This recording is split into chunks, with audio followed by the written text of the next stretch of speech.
We are talking about the life skills. The first life skill that I'm going to share with all of you guys, and I want you guys to write it down, that's the stop whining.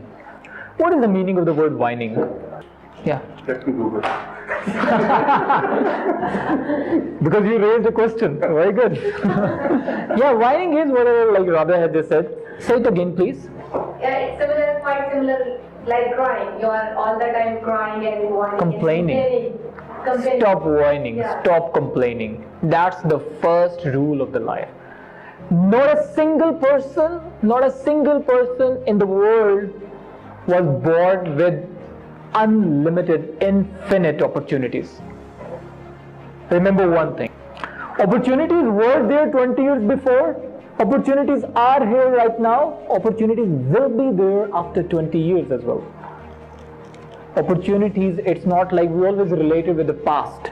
अच्छे वक्त कोई भी नहीं है. हर वक्त अच्छा वक्त है. You buy the property today and after 20 years you will say अच्छे वक्त में ले लिया था मैंने. You'll buy the property after 20 years and after 40 years you will be saying अच्छे वक्त में ले लिया था. So it means अच्छा वक्त is right now.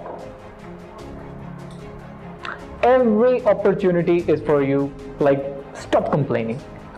Every person who is successful today was also facing the problem maybe worse than you are facing right now.